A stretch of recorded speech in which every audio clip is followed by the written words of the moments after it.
Dear students, आज दे पाठ heat engine and refrigerator विच तुहाडा सारिਆਂ ਦਾ स्वागत है। तुसी पिछले पाठां विच थर्मोडायनामिकल प्रोसेसेस अते थर्मल एनर्जी दे लॉज बारे पढ़ ही चुके हो। तुसी जानते हो कि थर्मोडायनामिक्स दा सेकंड लॉ हीट इंजन्स अते रेफ्रिजरेटर्स बारे इंसानी तजुर्बियां उत्ते आधारित है अते ਇਹ ਹੀਟ એનર્ਜੀ ਦੇ ਮੈਕੈਨੀਕਲ એનર્ਜੀ ਵਿੱਚ ਕਨਵਰਟ ਹੋਣ ਦੀ ਕੰਡੀਸ਼ਨ ਨੂੰ ਸਪੈਸੀਫਾਈ ਕਰਦਾ ਹੈ। ਅੱਜ ਅਸੀਂ ਆਪਣੇ ਇਸ ਪਾਠ ਵਿੱਚ ਉਸ ਡਿਵਾਈਸ ਬਾਰੇ ਪੜਾਂਗੇ ਜਿਹੜੀ ਹੀਟ એનર્ਜੀ ਨੂੰ ਮੈਕੈਨੀਕਲ ਵਰਕ ਵਿੱਚ ਕਨਵਰਟ ਕਰਦੀ ਹੈ। ਇਸ ਡਿਵਾਈਸ ਦਾ ਨਾਮ ਹੈ ਹੀਟ ਇੰਜਨ। ਨਾਲ ਹੀ ਅਸੀਂ ਹੀਟ ਪੰਪ ਜਾਂ ਰੈਫ੍ਰਿਜਰੇਟਰ ਬਾਰੇ ਵੀ ਜਾਣਾਂਗੇ। ਆਓ ਲੈਸਨ ਸ਼ੁਰੂ ਕਰਨ ਤੋਂ ਪਹਿਲਾਂ मैं तुहाडे नाल आज दे लर्निंग ऑब्जेक्टिव्स सांझे कर लवां। On completion of this topic, learners will be able to explain indicator diagram, explain reversible and irreversible processes, discuss Carnot's heat engine and Carnot's theorem, explain the principle of a refrigerator.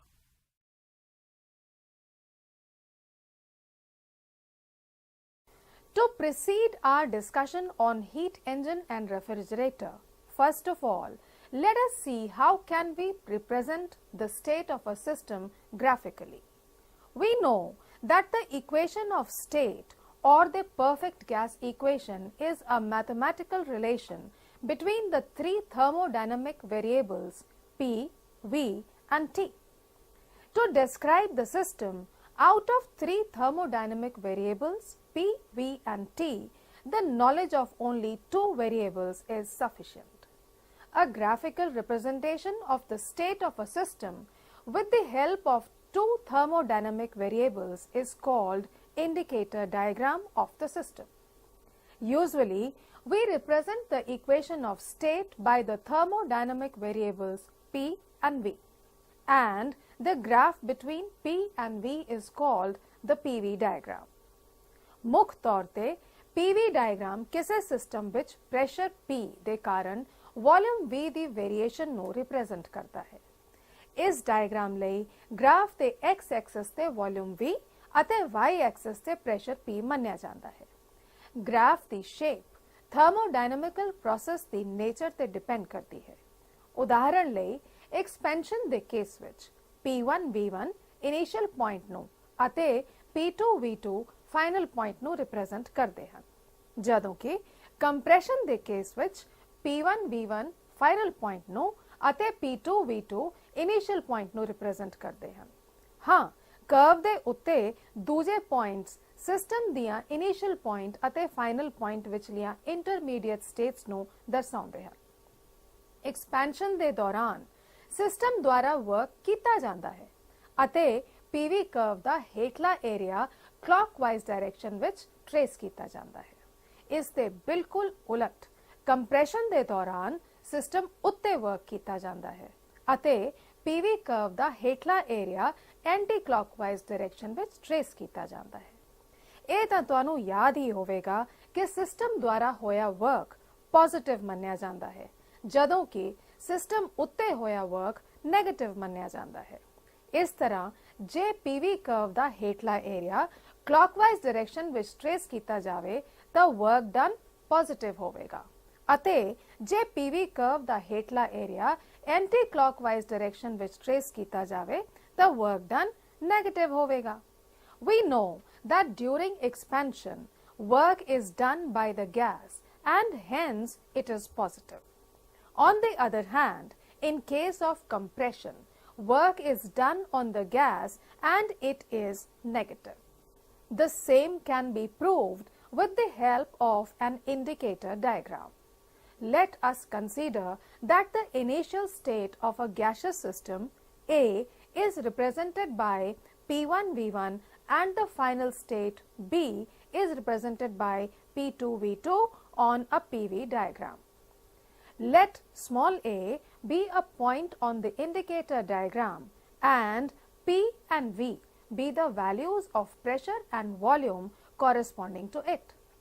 Let the increase in volume be V plus dV corresponding to point B on the indicator diagram. We assume that during this change, the pressure remains a constant. We also consider 2 points A dash and B dash as the foot points of the points A and B.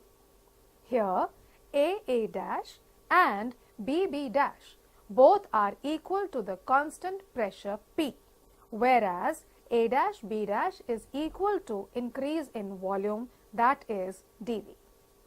We know that the small work done during the change of the system from the state A to B, that is dW, is equal to P dV, which is also equal to A dash into A dash B dash, that is the area of A B dash A dash.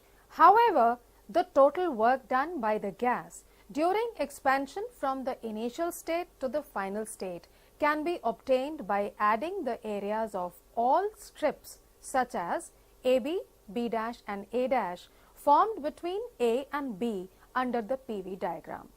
Hence, the total work done is numerically equal to the area of A dash A dash, which is equal to the area under the PV diagram. Expansion ਦੇ ਦੌਰਾਨ gas ਰਾਹੀਂ work done ਹੁੰਦਾ ਹੈ। ਨਾਲ ਹੀ PV diagram ਦੇ ਹੇਠਲਾ area AB, B dash, A dash clockwise direction ਵਿੱਚ trace ਕੀਤਾ ਜਾਂਦਾ ਹੈ। So, ਜੇਕਰ PV diagram ਦੇ ਹੇਠਲਾ ਏਰੀਆ clockwise direction ਵਿੱਚ trace ਕੀਤਾ ਗਿਆ ਹੋਵੇ ਤਾਂ work done positive ਹੋਵੇਗਾ। Similarly, during compression, area is traced in anti-clockwise direction and work will be negative. Do you have any idea of reversible and irreversible processes? Reversible process is a process which can be made to proceed in the reverse direction with the same ease as in the direct process by the variation in its conditions, so that all changes occurring in the direct process are exactly reversed in the reverse process. ਦੂਜੇ ਸ਼ਬਦਾਂ ਵਿੱਚ ਜੇਕਰ direct process ਵਿੱਚ system ਦੁਆਰਾ work ਕੀਤਾ ਗਿਆ ਹੋਵੇ ਤਾਂ ਰਿਵਰਸ ਪ੍ਰੋਸੈਸ ਵਿੱਚ ਇਕੁਅਲ ਅਮਾਉਂਟ ਦਾ ਵਰਕ ਉਸ ਉੱਤੇ ਕਰਨਾ ਪਵੇਗਾ। ਇਸੇ ਤਰ੍ਹਾਂ ਜੇ ਕਿਸੇ ਖਾਸ ਮਾਤਰਾ ਵਿੱਚ ਸਿਸਟਮ ਦੁਆਰਾ ਤਾਪ ਐਬਜ਼ੌਰਬ ਕੀਤਾ ਜਾਵੇ ਤਾਂ ਰਿਵਰਸ ਪ੍ਰੋਸੈਸ ਵਿੱਚ ਸਮਾਨ ਮਾਤਰਾ ਵਿੱਚ ਤਾਪ ਉਸ ਵਿੱਚੋਂ ਬਾਹਰ ਕੱਢਿਆ ਜਾਵੇਗਾ। ਉਦਾਹਰਣ ਲਈ ਜਦੋਂ ਅਸੀਂ ਫ੍ਰੀਜ਼ਰ ਵਿੱਚ ਪਾਣੀ ਰੱਖਦੇ ਹਾਂ ਤਾਂ ਫ੍ਰੀਜ਼ਰ ਉਸ ਵਿੱਚੋਂ ਤਾਪ ਬਾਹਰ ਕੱਢਦਾ ਹੈ ਅਤੇ ਪਾਣੀ ਬਰਫ਼ ਵਿੱਚ ਬਦਲ ਜਾਂਦਾ ਹੈ। ਜਦੋਂ ਅਸੀਂ ਜੰਮੀ ਬਰਫ਼ ਨੂੰ ਬਾਹਰ ਰੱਖਦੇ ਹਾਂ ਤਾਂ ਉਨੀ ਹੀ ਤਾਪ ਊਰਜਾ ਬਰਫ਼ ਵਿੱਚ ਚਲੀ ਜਾਂਦੀ ਹੈ ਅਤੇ ਉਹ ਮੁੜ ਪਾਣੀ ਵਿੱਚ ਬਦਲ ਜਾਂਦਾ ਹੈ। This way, the system returns to its initial state after proceeding along the direct and the reverse processes. However, for a reversible process, it is necessary that the process should take place very slowly so that the system is always in mechanical, thermal and chemical equilibrium. The system should be free from dissipative forces such as friction, viscosity, inelasticity, etc., because the energy spent against such forces cannot be recovered back. However, for most of the natural processes, this is not possible. There is always some loss of the energy of the system due to friction as well as due to conduction and radiation of heat from the system. It means no process in nature is truly reversible. The spontaneous processes of nature are irreversible. Some of the examples of approximately reversible processes are an ideal gas allowed to expand slowly and then compress slowly so as to return to its initial state. The working substance taken along the complete Carnot's cycle. Irreversible process. It is a process which cannot be made to proceed in the reverse direction with the same ease, and the system does not pass through the same intermediate states as in the direct and reverse processes. In other words, any process which cannot be made to proceed in reverse direction is called an irreversible process. In an irreversible process, there always occurs some loss of energy. Do you know the cause of this loss of energy? This is because a part of the energy of the system performs work against dissipative forces which cannot be recovered back. Every process in nature is an irreversible process. Some of the examples of irreversible processes are production of heat on passing an electric current through a wire. The same amount of heat is produced in a given time even when the direction of current is reversed. The decay of organic matter is an irreversible process. Rusting of iron is an irreversible process. Sudden compression and expansion of a gas are irreversible processes. Let us now discuss about the working principle of heat engine. Can you define a heat engine? A heat engine is a device which converts heat energy into mechanical energy. A heat engine essentially consists of three parts. First, source of heat at higher temperature, say T1. Second, a working substance which on absorbing heat performs external work, and a sink of heat at lower temperature, say T2. हर एक heat engine which working substance heat engine दे हर एक cycle of operation नाल रहंदा है। इस दौरान वर्किंग सबसटेंस सोर्स तो कुछ मात्रा विच ताप एब्जॉर्ब करता है ਅਤੇ ਇਸ ਦਾ ਥੋੜਾ ਜਿਹਾ ਭਾਗ ਵਰਕ ਵਿੱਚ ਕਨਵਰਟ ਕਰਦਾ ਹੈ। ਬਾਕੀ ਬਚਿਆ ਹੋਇਆ ਤਾਪ ਸਿੰਕ ਵਿੱਚ ਰਿਜੈਕਟ ਕਰ ਦਿੱਤਾ ਜਾਂਦਾ ਹੈ। ਇਸ ਸਾਈਕਲ ਆਫ ਆਪਰੇਸ਼ਨਸ ਤੋਂ ਬਾਅਦ ਵਰਕਿੰਗ ਸਬਸਟੈਂਸ ਆਪਣੀ ਇਨੀਸ਼ੀਅਲ ਸਟੇਟ ਵਿੱਚ ਆ ਜਾਂਦਾ ਹੈ। ਇਸੇ ਸਾਈਕਲ ਨੂੰ ਬਾਰ-ਬਾਰ ਪਰਫਾਰਮ ਕਰਕੇ ਮੈਕੈਨੀਕਲ એનર્ਜੀ ਦੀ ਕੰਟੀਨਿਊਅਸ ਸਪਲਾਈ ਪ੍ਰਾਪਤ ਕੀਤੀ ਜਾ ਸਕਦੀ ਹੈ। Let Q1 be the amount of heat absorbed by the working substance from the source and Q2 be the amount of heat rejected by the working substance to the sink. Let W be the net amount of external work done by the working substance. Here, net amount of heat absorbed dQ is equal to Q1 minus Q2. Since the working substance returns to its initial state, the change in its internal energy should be zero. It means du should also be equal to zero. According to first law of thermodynamics, dq is equal to du plus dw, which is further equal to dw. Therefore, the net amount of heat absorbed is equal to the external work done by the engine.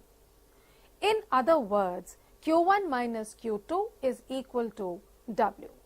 This way, we can measure the work done by a heat engine. Knowing the work done, we can also measure the efficiency of a heat engine. I hope you remember how to measure the efficiency for a machine. It is the ratio of output and input of the machine. Here, in case of the heat engine, the input is the energy absorbed by the working substance and the output is the work done by the working substance. Therefore, thermal efficiency of a heat engine can be defined as the ratio of net work done per cycle by the engine to the total amount of heat absorbed per cycle by the working substance from the source. It is denoted by the symbol eta. Therefore, eta is equal to W upon Q1, that is Q1 minus Q2 upon Q1, which can be rewritten as 1 minus Q2 by Q1. It is clear from this expression that some heat is always rejected to the sink. Otherwise, Q2 would be 0. Only then efficiency would be 1. That indicates to 100% efficiency, which is not possible. Therefore, the efficiency is always less than 1. Or, in other words, thermal efficiency of a heat engine is always less than 100%. दरअसल, heat engines दो किस्मां दे होंदे हन। एक ਤਾਂ external combustion engine ਜਿਸ ਵਿੱਚ main body ਦੇ ਬਾਹਰ ਇੱਕ ਚੈਂਬਰ ਵਿੱਚ ਫਿਊਲ ਨੂੰ ਬਰਨ ਕਰਕੇ ਹੀਟ ਪ੍ਰੋਡਿਊਸ ਕੀਤੀ ਜਾਂਦੀ ਹੈ। ਸਟੀਮ ਇੰਜਨ ਦੇ ਕੰਮ ਕਰਨ ਦਾ ਇਹੀ ਤਰੀਕਾ ਹੈ। ਕੀ ਤੁਸੀਂ ਜਾਣਦੇ ਹੋ ਕਿ 20 ਐਟਮੋਸਫੇਅਰ ਦੇ ਪ੍ਰੈਸ਼ਰ ਅਤੇ 250 ਡਿਗਰੀ ਸੈਲਸੀਅਸ ਦੇ ਟੈਂਪਰੇਚਰ ਤੇ ਸਟੀਮ ਇੰਜਨ ਦੀ ਥਿਓਰੈਟੀਕਲ ਐਫੀਸ਼ੀਐਂਸੀ ਕਿੰਨੀ ਹੈ? ਥਿਓਰੈਟਿਕਲੀ ਤਾਂ ਇਹ ਤਕਰੀਬਨ 32% ਮੰਨੀ ਜਾਂਦੀ ਹੈ, ਪਰ ਪ੍ਰੈਕਟੀਕਲੀ ਇਹ 12% ਤੋਂ 16% ਤੱਕ ਹੀ ਹੁੰਦੀ ਹੈ। ਦੂਜੀ ਕਿਸਮ ਦੇ ਹੀਟ ਇੰਜਨ ਨੂੰ ਇੰਟਰਨਲ ਕੰਬਸ਼ਨ ਇੰਜਨ ਕਿਹਾ ਜਾਂਦਾ ਹੈ। ਇਸ ਵਿੱਚ ਮੇਨ ਬੋਡੀ ਦੇ ਅੰਦਰ ਹੀ ਫਿਊਲ ਬਰਨ ਕਰਕੇ ਹੀਟ ਪ੍ਰੋਡਿਊਸ ਕੀਤੀ ਜਾਂਦੀ ਹੈ। ਪੈਟਰੋਲ ਇੰਜਨ ਅਤੇ diesel engine internal combustion engines ਦੇ ਉਦਾਹਰਣ ਹਨ। ਥਿਓਰੈਟਿਕਲੀ ਇੰਟਰਨਲ ਕੰਬਸ਼ਨ ਇੰਜਨ ਦੀ ਐਫੀਸ਼ੀਐਂਸੀ ਤਕਰੀਬਨ 52% ਹੈ, ਪਰ ਪ੍ਰੈਕਟੀਕਲੀ ਪੈਟਰੋਲ ਇੰਜਨ ਲਈ ਇਹ ਨੀਅਰਲੀ 26% ਅਤੇ ਡੀਜ਼ਲ ਇੰਜਨ ਲਈ ਨੀਅਰਲੀ 40% ਹੁੰਦੀ ਹੈ। ਹਾਈਲੀ ਐਫੀਸ਼ੀਐਂਟ ਹੀਟ ਇੰਜਨ ਬਣਾਉਣ ਵਾਸਤੇ ਇੱਕ ਆਈਡੀਅਲ ਸਾਈਕਲ ਵਾਲਾ ਇੰਜਨ ਡਿਜ਼ਾਈਨ ਕਰਨਾ ਪਵੇਗਾ, ਜਿਹੜਾ ਕਿ ਕਈ ਪ੍ਰੈਕਟੀਕਲ ਐਸਪੈਕਟਸ ਕਰਕੇ ਬਹੁਤ ਹੀ ਔਖਾ ਕੰਮ ਹੈ। ਸਨ 1824 ਵਿੱਚ ਇੱਕ ਫ੍ਰੈਂਚ ਫਿਜ਼ਿਸਿਸਟ ਅਤੇ ਮਿਲਟਰੀ ਇੰਜੀਨੀਅਰ ਨਿਕੋਲਸ ਲਿਓਨਾਰਡ ਸਾਦੀ ਕਾਰਨੋਟ ਨੇ ਦੁਨੀਆ ਦੇ ਸਭ ਤੋਂ ਪਹਿਲੇ ਅਤੇ ਕਾਮਯਾਬ ਆਈਡੀਅਲ ਹੀਟ ਇੰਜਨ ਦੀ ਥਿਉਰੀ ਦੱਸੀ। ਇਸੇ ਫਿਜ਼ਿਸਿਸਟ ਦੀ ਸਨਮਾਨ ਵਿੱਚ ਇਸ ਥਿਉਰੀ ਦਾ ਨਾਮ ਕਾਰਨੋਟ ਸਾਈਕਲ ਰੱਖ ਦਿੱਤਾ ਗਿਆ। ਇਹ ਕਾਰਨੋਟ ਸਾਈਕਲ ਹੀ ਥਰਮੋਡਾਇਨਾਮਿਕਸ ਦੇ ਸੈਕੰਡ ਲਾਅ ਦੀ ਨੀਂਹ ਬਣਿਆ। Let us have a look on the various parts of a Carnot heat engine. Source of heat. In the Carnot heat engine, the source is maintained at a fixed higher temperature, say T1, from which any amount of heat can be absorbed by the working substance. Thermal capacity of the source is supposed to be infinite, as any amount of heat can be drawn from it without any change in its temperature. Working substance. Main part of the ideal Carnot engine is a cylinder with perfectly insulating walls, but having a perfectly conducting base. This cylinder contains perfect gas as the working substance. It is fitted with perfectly insulating and frictionless piston. Sink of heat. The sink is maintained at a fixed lower temperature, say T2, to which any amount of heat can be rejected by the working substance. Thermal capacity of the sink is also supposed to be infinite, as any amount of heat can be given to it without any change in its temperature. Apart from these essential parts, there is a perfectly insulating stand or pad on which the cylinder can be placed. During the operation of Carnot's cycle, the working substance undergoes adiabatic expansion and compression. For this, the cylinder is placed on a perfectly insulating stand. It completely isolates the working substance from the surroundings. The Carnot cycle consists of the 4 stages. First, isothermal expansion, then the adiabatic expansion, third, isothermal compression, and last, the adiabatic compression. In a Carnot's heat engine, the working substance is taken around this reversible cycle. Let us discuss the working of a Carnot's engine. Let us consider 1 gram mole of an ideal gas enclosed in the cylinder. Let P1, V1, T1 be the initial pressure, volume and temperature respectively for the gas, and the initial state of the gas be represented by the point A on PV diagram. Let us have a look on all the 4 stages one by one. First stage is isothermal expansion. First of all, the cylinder is to be placed on the source and the gas is allowed to expand by slow outward motion of the piston.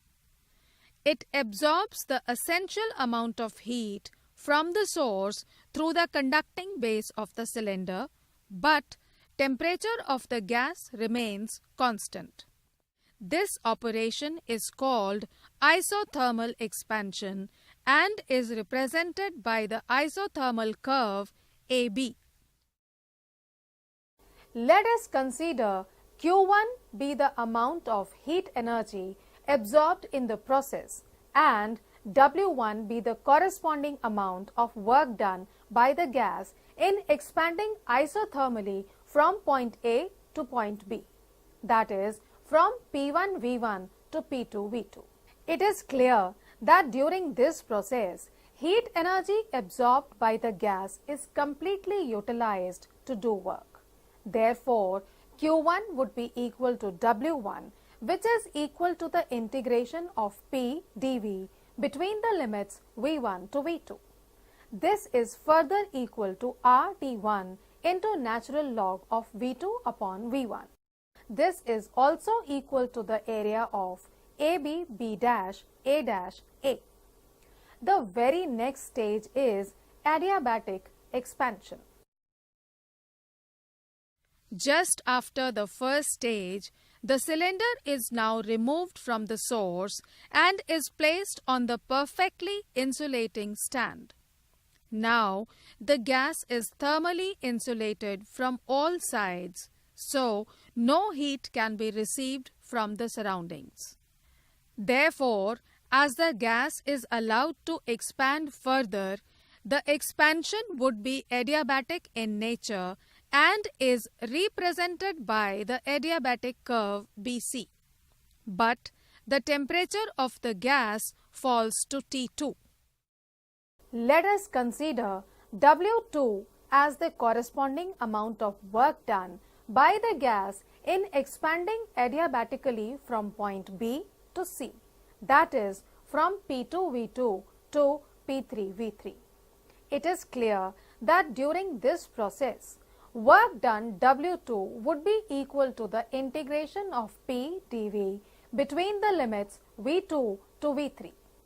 This is further equal to R upon 1 minus gamma into T2 minus T1. This is also equal to the area of BC C dash B dash B. The next stage is an isothermal compression.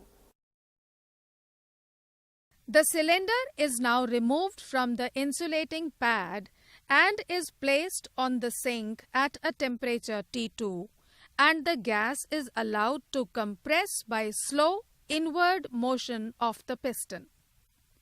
It rejects the essential amount of heat from the sink through the conducting base of the cylinder, but temperature of the gas remains constant.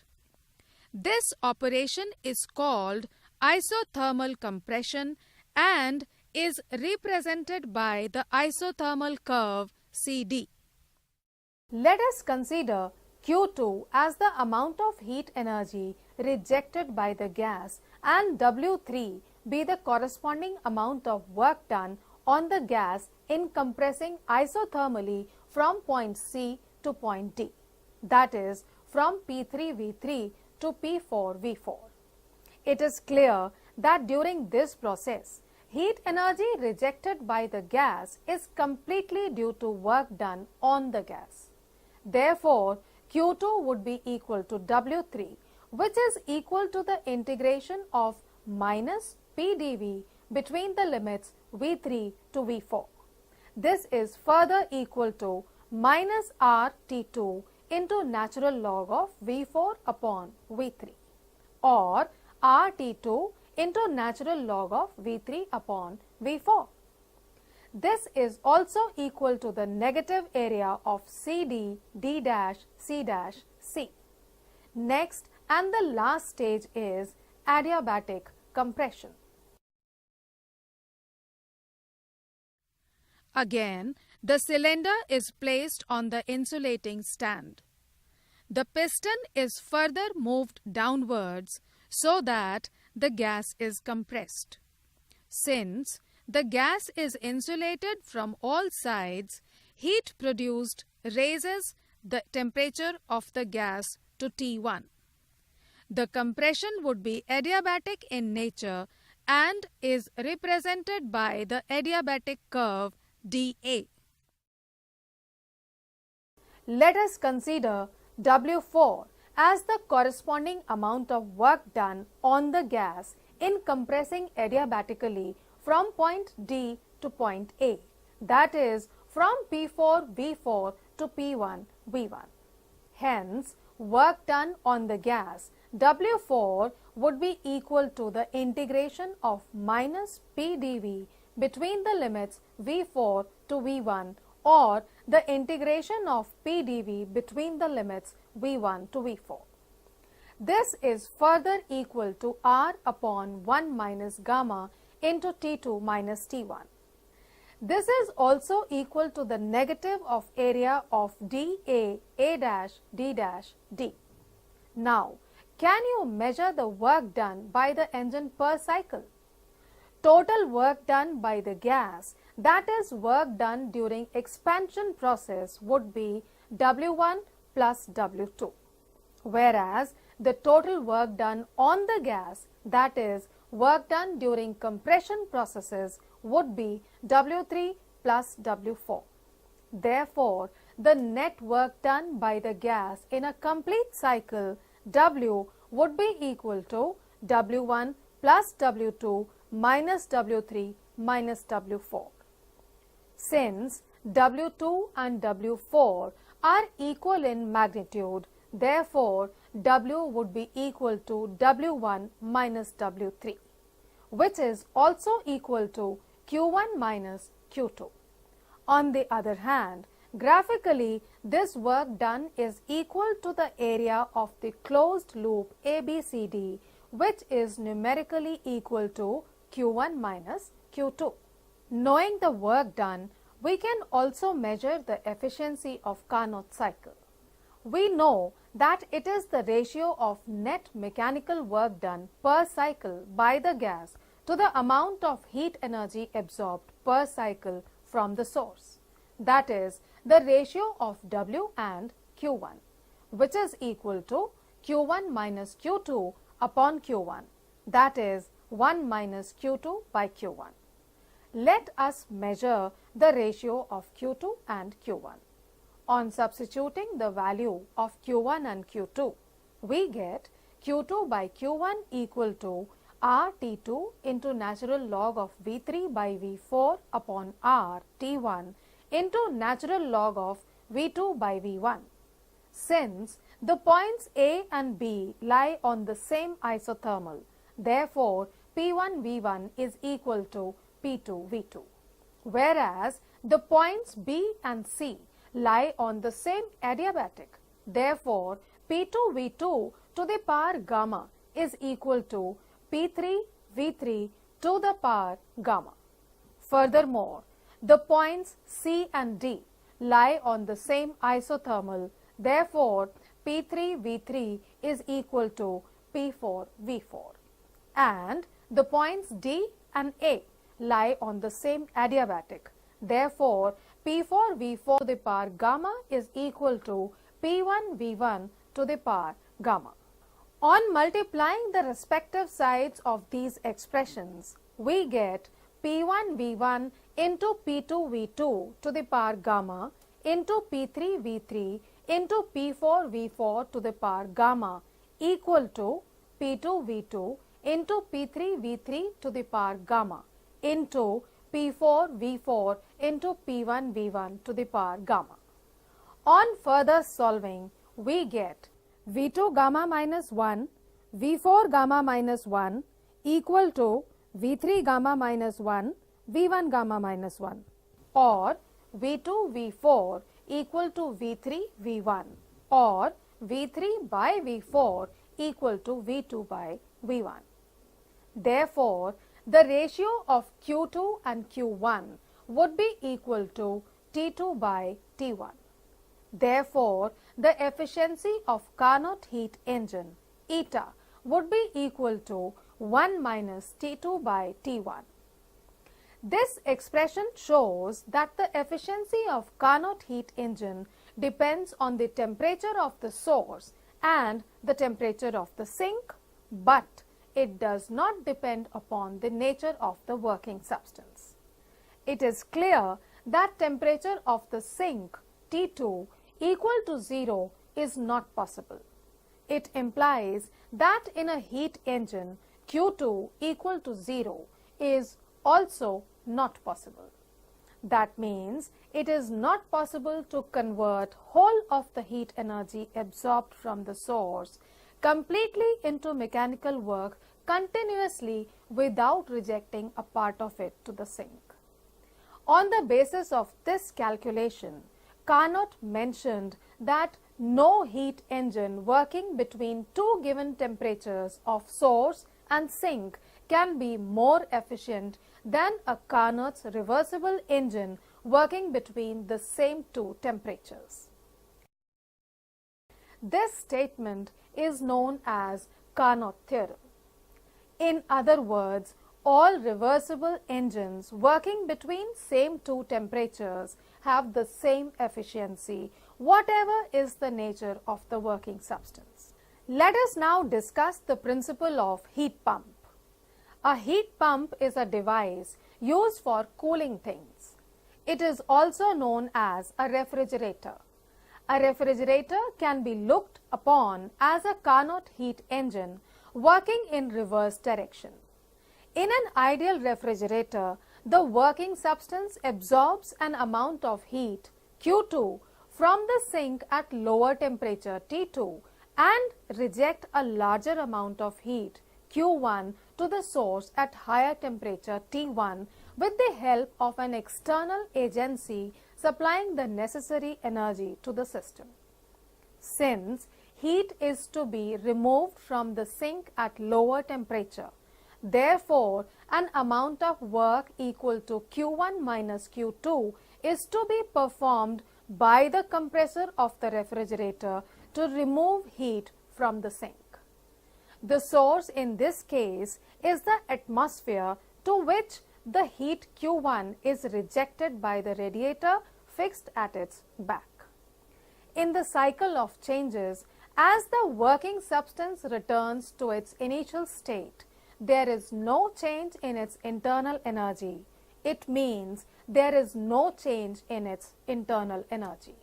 According to first law of thermodynamics, dQ equal to Q2 minus Q1 would be equal to minus W. Here, negative sign with W represents that the work is done on the system.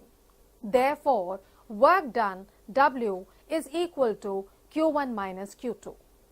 In case of refrigerator, instead of efficiency, we measure coefficient of performance. Coefficient of performance of the refrigerator can be defined as the ratio of quantity of heat removed per cycle from the contents of the refrigerator to the energy spent per cycle to remove this heat. It is denoted by the symbol beta. Therefore, beta is equal to Q2 upon W, that is Q2 upon Q1 minus Q2, which can be rewritten as 1 upon Q1 by Q2 minus 1. From the Carnot's cycle, we know that Q1 by Q2 is equal to T1 by T2.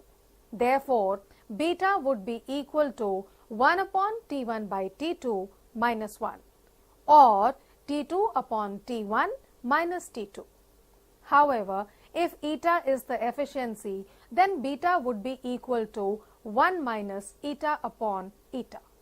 Coefficient of performance of a refrigerator stands for efficiency of the refrigerator.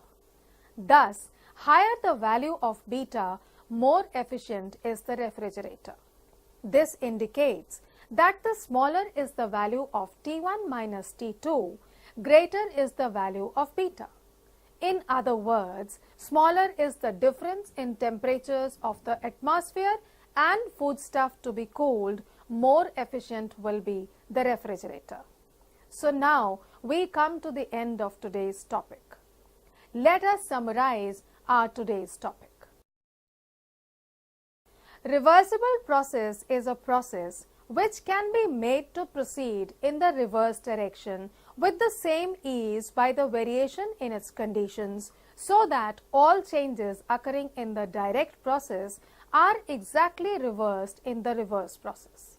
Whereas irreversible process is a process which cannot be made to proceed in the reverse direction with the same ease, and the system does not pass through the same intermediate states in the direct and reverse processes. A heat engine is a device which converts heat energy into mechanical energy. It has three essential parts. 1. Source of heat at a higher temperature, say T1. 2. Working substance. And 3. A sink of heat at lower temperature, say T2. However, thermal efficiency of a heat engine is equal to 1 minus Q2 by Q1, whereas the efficiency of Carnot heat engine is equal to 1 minus T2 by T1. According to Carnot theorem, all reversible engines working between the same two temperatures have the same efficiency, whatever be the nature of the working substance. Reverse process of the heat engine is known as the refrigerator. In case of a refrigerator, we measure coefficient of performance. Coefficient of performance of the refrigerator is equal to 1 upon T1 by T2 minus 1, or T2 upon T1 minus T2. Let us now have a quick question answer session to find out how much have you actually absorbed. My first question is, what do you understand by reversible processes? Well, the answer is any process in which the system returns to its initial state after proceeding along the direct and the reverse processes is called a reversible process. The next question is, what do you understand by irreversible processes? The answer to this is any process which cannot be made to proceed in reverse direction is called an irreversible process. The next question, what is the mathematical relation for thermal efficiency? You know the answer. The thermal efficiency of a heat engine is equal to 1 minus Q2 by Q1, which is also equal to 1 minus T2 by T1. Have a look at this question. Why is the defrosting necessary for a good working of refrigerators? The answer is, as the refrigerator works, T2 goes on decreasing due to the formation of ice. We know that T1 is almost constant. Therefore, beta also decreases. But when the refrigerator is defrosted, T2 increases and hence beta increases. Thus, defrosting is necessary for better working of the refrigerator. I am confident that you have understood the topic well and enjoyed the lesson. Thank you for your attention and see you next time again.